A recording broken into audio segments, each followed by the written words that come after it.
Nama perannya Sukirman ya? Sukirman. Dan Sukirman ini saya pikir apa gitu, padahal karakternya preman. Iya, orang lain kan pas action baru jadi preman, saya bangun tidur udah jadi preman. Sinetron udah jalan panjang, terus dapat kayak skincare itu tuh. Oke. Tiba-tiba ditelepon, itu mukanya dibalikin hitam lagi. Disuruh tukar lagi hitam yang awal. Itu terlalu putih, kasih hitam.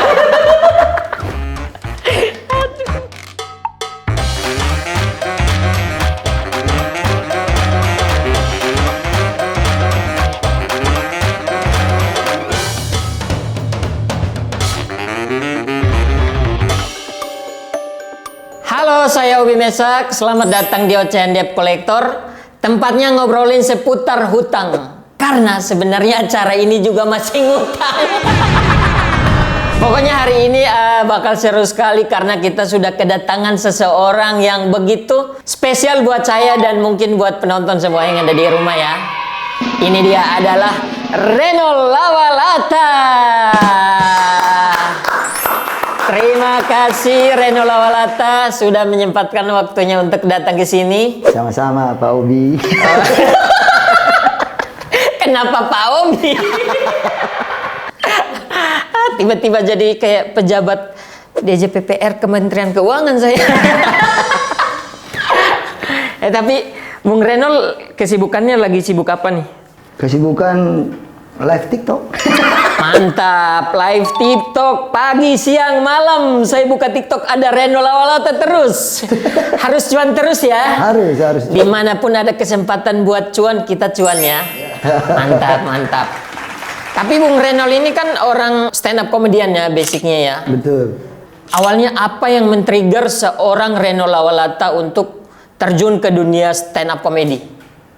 Awalnya itu tahun berapa itu udah lupa. Tapi awalnya kayaknya itu, saya ingat. Apa? Kalau Bung lupa kayaknya saya ingat.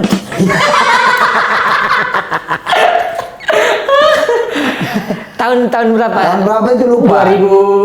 2015, 16? Bang Ari Kriting itu suci berapa ya? Oh, Ari Kriting suci 3. Tahun 2013. Kenapa saya yang jadi host?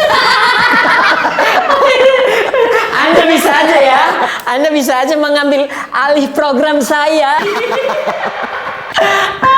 Pokoknya tahun berapa itu lupa. Pas itu Bang Ari Kriting. Oke, pas Ari Kriting itu tahun 2013 ya, benar. Itu nggak terlalu fokus juga nonton. Nanti pas Abdul Arsyad baru fokus nonton. Dan akhirnya mengambil keputusan untuk kayaknya bisa nih kalau terjun ke sini. Oh, bisa untuk terjun. Berarti dari dua cerita itu, dari Ari Kriting cuma menonton, pas Abdur baru akad nikahnya. Oh, akad nikah di dunia panggung stand up comedy ya. Betul. Bisa juga nih. Jadi ambil keputusan untuk cari di Google stand up Indo Bandung biasa latihan di mana. Oh, karena waktu itu lagi tinggal di Jogja. Waktu itu lagi tinggal di Bandung, terus akhirnya wah ini kayaknya panggung stand up comedy ini saya bisa gitu. Kemudian ya udah datang ke Bubar Cafe waktu itu Jalan Riau. Langsung naik atau nonton dulu? Nonton dulu. Oh, pantau situasi. Ya, pantau situasi. Apabila ada kesempatan, motor diparkir aja. Emang sambil nonton megang komunikator ya. Orang menonton perhatikan yang naik, ketawa dia. Ini siapa nih? Yang bisa saya bawa pulang motornya. Mampus lu habis ngelucu pulang jalan kaki. Apa yang membuat akhirnya mengambil keputusan minggu depan saya mau coba naik? Nah, pada saat itu ada komik timur juga, Jefferson. Oh iya, orang Rote. Tidak tahu orang mana, dia orang timur. Iya. Habis itu Bung Renol nonton dia. Bung Renol pengen coba untuk naik. Dia naik, terus mungkin dia lihat saya di bangku penonton.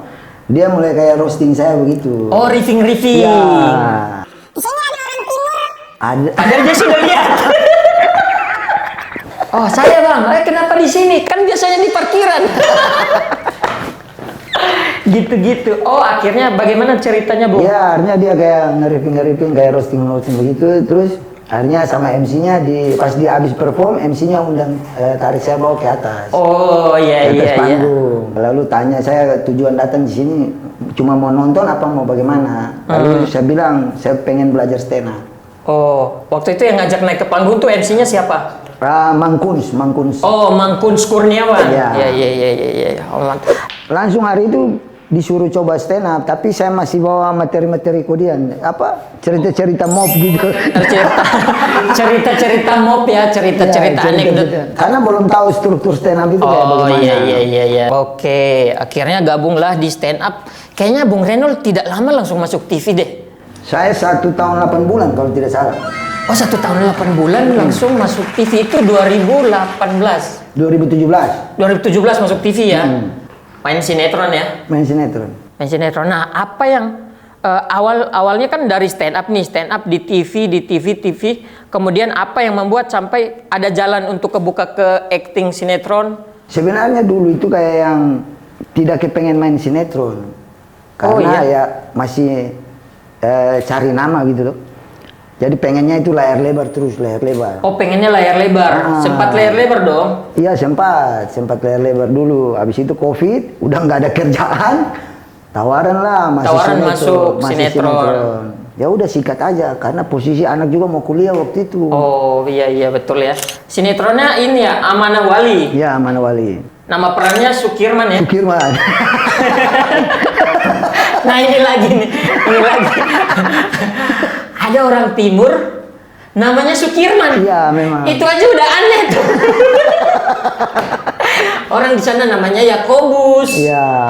Yosafat. Dan Sukirman ini saya pikir apa gitu, padahal karakternya preman. Iya, orang lain kan pas action baru jadi preman, saya bangun tidur udah jadi preman. Di kehidupan nyata tiap hari sudah preman. Iya, sampai sekarang belum dikat-kat premannya. Tapi syuting sinetron itu kira panjang dong? Panjang. Hampir 3 tahun. Hampir 3 tahun. Wah, lumayan tuh 300-an episode dong. Kurang lebih ya? Iya, kurang lebih. Wah, mantap tuh. Pantas udah beli rumah di Cibubur. Nggak usah ngomong juga. Oh iya, nggak usah ngomong. Nggak usah ngomong juga. Pajak lagi bermasalah. Oh, yang tadi itu bukan rumah Bung Reynold ya? Rumah nasabah.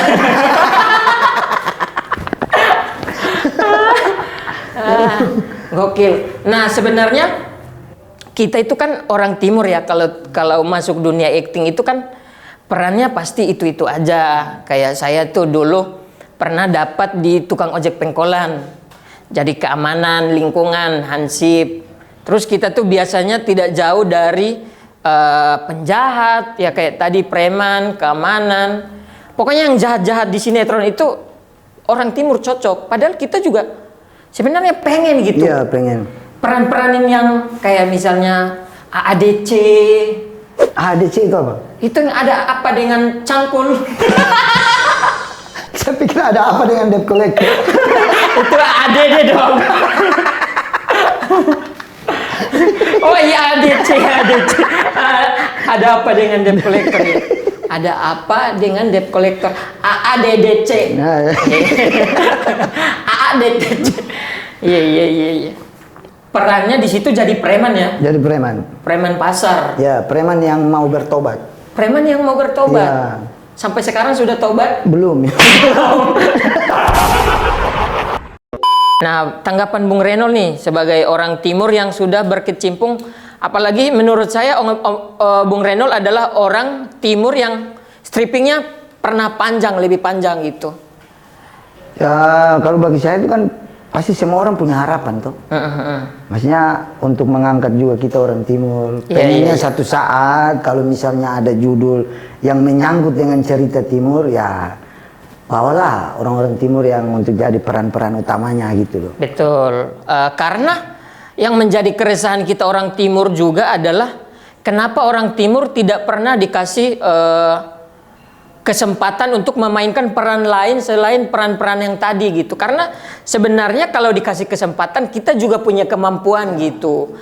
Biasanya karena mereka tuh melihat stereotip, mungkin karena orang timur seram, orang timur selalu terkenal dengan dibilang preman. Atau gelap juga. Atau kan? gelap juga. Gelap di depan kamera. Iya. Pernah nggak Bung Renol ngerasain yang kayak kita syuting nih terus pas diatur nih sama sutradara diatur, kamu yang ini di belakang aja, gitu-gitu. pernah juga diatur begitu. Tapi yang paling lucu itu menurut saya ada satu waktu yang sinetron udah jalan panjang, terus dapat kayak endorse untuk ini muka itu apa tuh namanya? Skincare itu tuh. Udah berjalan, tiba-tiba ditelepon. Itu mukanya dibalikin hitam lagi.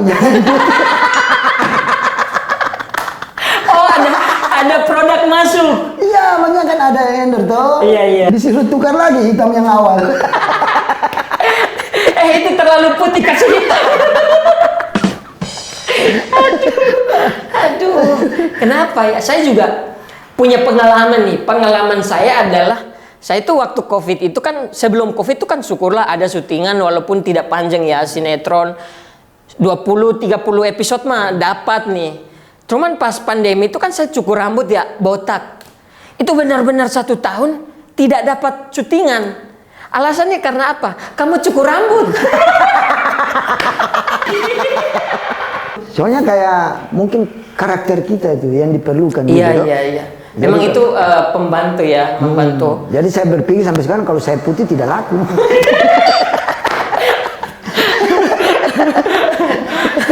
Makanya kita cukup lah ya, cuci muka pakai sabun mandi batangan, sudah bersyukur sudah kita. Yang penting bersih ya. Yang penting bersih, betul. Terlalu bening juga masalah ya.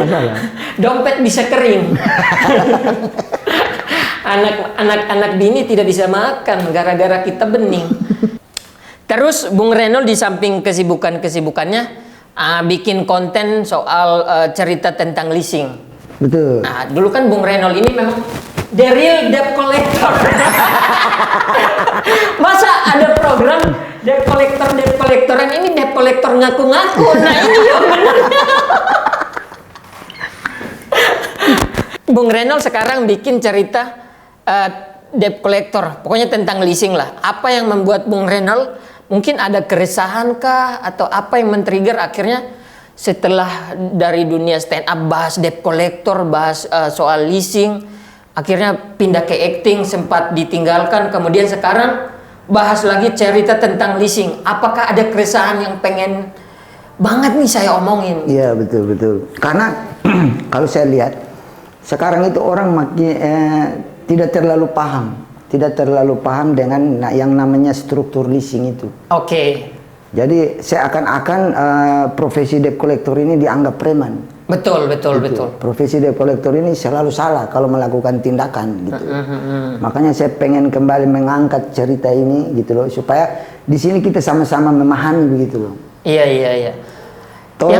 Yang debt collector ini juga kan seorang profesi gitu. Betul. Profesi, bukan kalau misalnya ada yang salah ya sama juga seperti institusi lain, tetap oknum gitu. Iya. Jangan salahin profesinya. Jadi sebenarnya ada hukum yang semua profesi itu dilindungi oleh hukum. Betul. Ya. Apapun yang kita lakukan kalau misalnya berkaitan dengan kriminal ya ada hukum yang melindungi. Jadi mendingan ke hukum aja. Ya. Nah, yang saya mau bahas itu adalah biasanya kita tuh dianggap negatif karena orang berpikir debt collector itu, orang masih belum terima debt collector itu sebagai profesi. Padahal debt collector itu sama kayak tukang ojek. Ya, sama. Kan sekarang tuh lagi rame tuh debt collector sama ojol kan. Nah, kita juga sama dengan mereka sebenarnya. Ya, cuman permasalahannya yang terjadi adalah orang tuh memang yang banyak masuk di TikTok saya adalah debt collector mah kebanyakan narik barang terus dijual kembali. Saya bilang, ada buktinya nggak? Kau pernah ngalamin nggak gitu? Memang kita itu kan sebagai profesi debt collector itu tidak mengelak bahwa ada petugas juga yang nakal. Yang nakal betul gitu, pasti. Ada seperti yang mereka bilang itu tarik kendaraan, ngomongnya masukin ke leasing, taunya dijual atau digadai. Itu ada. Oke, Tidak iya, mengelak. iya. Tapi tidak semua seperti itu. Tidak, nah itu makanya oknum-oknum itu yang akhirnya mengeneralisir bahwa semua debt collector itu begitu. Padahal tidak. Ada loh orang yang kerja benar-benar kerja untuk keluarga gitu. Ya. Jadi kalau kalian bilang ini kita kerja untuk keluarga, terus kita kerja buat apa? Ya betul. Buat keluarga juga. Gitu, Bung. Enggak diajak nih. Minum, Bung. Setelah sekian detik baru Iya. diajak. Jadi sebenarnya saya mau kasih tutorial minum dulu itu. Kira-kira begitu ya. Jadi buat orang-orang yang di luar sana yang menganggap bahwa debt collector itu pekerjaan yang haram, pekerjaan yang tidak benar. Pekerjaan debt collector ini akan ada sampai dunia ini kiamat. Benar. Akan ada sampai dunia ini kiamat. Karena orang di dunia ini semuanya hobi ngutang. Benar. Kan ada juga keresahan-keresahan dari konsumen yang mengatakan bahwa kalau saya kaya, nggak mungkin juga saya ambil jalur kredit gitu loh. Tapi bagi saya ada juga orang-orang yang dikatakan mampu untuk beli cash tapi ngambil jalur kredit juga. Betul. Bos-bos perusahaan itu kan Iya, penghasilannya miliaran, Nah. tapi mereka masih kredit. Cuman mereka itu pinter, mereka punya duit, makanya berani kredit. Nah, kebanyakan orang sudah tidak mampu karena lihat tetangga beli kulkas baru. Dia panas, akhirnya dia kredit Nmax. Kan agak-agak bagaimana gitu. Pas tidak mampu baru. Iya. Dia giliran tidak bayar angsuran, kita tarik, kau tidak boleh tarik di jalan. Tapi pas kita samperin di rumah dia tidak ada. Ya, itu makanya. Ini manusia bodoh. Masalahnya kan prosedur di leasing itu kan udah jelas. Waktu tanda tangan kontrak awal itu kan disuruh baca. Iya. Nah, makanya bagi nasabah juga lain kali kalau misalnya tanda tangan kontrak awal disuruh baca, ya baca gitu loh. Betul. Dengan detail. Jangan cuma pengen mau buru-buru barang turun, akhirnya ya udah tanda tangan. Iya, giliran mau kredit mohon-mohon. Nah, Elus-elus sampai tulang-tulang keluar. Giliran sudah dikasih sama bank, perusahaan atau leasing, belagonya, backingannya ormas. Bilang harus ada, kan banyak juga yang bilang kalau mau penarikan itu harus istilahnya di sosialisasi dulu atau pemberitahuan dulu ke nasabah. Ya buktinya kan banyak kan yang nunggak 1 bulan pasti udah ada teleponan dari pihak leasing atau apa. Kan ada debt collector 1, debt collector 2, debt collector 3. Iya, jadi memang ada strukturnya. Iya, udah jelas. Sebelum dicari ke rumah atau ke jalan, itu ada SOP-nya, ditelepon dulu. Iya. Ada yang telepon, ada yang via WhatsApp gitu-gitu kan. Iya. Kalau sudah tidak ada respon, bulan ketiga dan seterusnya baru dicari ke rumah. Iya. Kalau tidak ada di rumah baru turun di jalan toh. Ya, data dikasih ke pihak eksternal. Pihak eksternal. Ya. Terus pengalaman nih, Bung Renol kan dulu lama bergelut nih di dunia perdep kolektoran penagihan. Pengalaman unik paling nagih deh. Misalnya pas nagih orang, wah ini udah tua, terus sakit-sakitan. Akhirnya Bung Renol kita juga punya hati toh. Iya betul. Saya pernah pengalaman saya itu atas nama suaminya, Oke. Saya waktu itu motornya itu MX atau apa. Saya datang ke rumah suaminya itu lumpuh. Suaminya lumpuh. Dalam berobat toh. Memang memang dia lagi benar-benar sakit ini. Iya. Terus saya datang, saya kasih surat tugas, ID card apa segala macam. Istrinya bilang, "Bang, untuk berobat bapaknya aja saya tidak mampu, apalagi mau bayar angsuran." Oh. Terus saya pikir-pikir, dia bilang kalau abang mau ngambil motor silakan. Oke. Ini kuncinya apa segala macam. Terus kan saya juga kayak yang punya hati begitu tuh. Saya berpikir ini gimana caranya supaya saya bisa ngebantu ibu ini untuk menjalankan perobatan suaminya. Oke. Akhirnya benar tuh. Ya, akhirnya saya mau narik motor tapi saya tanya dia, ibu butuh uang ke tidak? Dia bilang siapa yang tidak butuh uang, Bang? Wih. Akhirnya saya telepon pedagang yang biasa ikut lelang di kantor saya. Oke. Saya telepon. Saya kasih motornya tahun berapa, lu beraninya berapa? Udah, dia berani beli lu. Saat itu ibunya itu hutang itu sekitar 8 juta itu beres. Oh iya. Pedagangnya berani beli motor NMAX-nya itu 12 juta. Nah, 12 juta. ini yang tidak diketahui oleh orang-orang. 12 juta. Betul. Saya suruh datang, bikin surat pernyataan apa segala, beli motornya, uang cash ini 12 juta. 8 juta saya bawa ke kantor untuk setor ibu ini, bapak ini punya hutang. Sisanya uang 4 juta itu saya kasih ke ibunya. Supaya saya tarik untuk tidak sia-sia, biaya pengobatan. Nah, ini yang orang-orang tidak tahu sebenarnya, Bung. Jadi, kita tuh orang lihat ya, muka seram, hitam, keriting. Tapi kita tuh sebenarnya hati Hello Kitty. Sumpah, betul. Betul. Artinya kita petugas datang itu bawa solusi, bukan bawa masalah. Solusi, gitu. bukan bawa masalah. Betul. Jadi kalau kalian butuh solusi, hubungi Om Renol.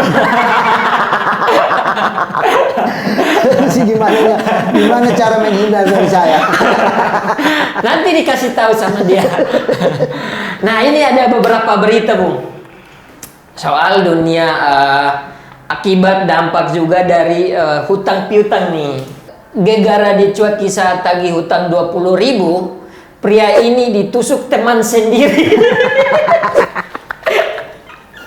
Jadi kayak ini, kayak Bung Renol ada utang ke saya 20.000. Saya datang tagih, Bung, kapan kau bayar itu utang 20.000?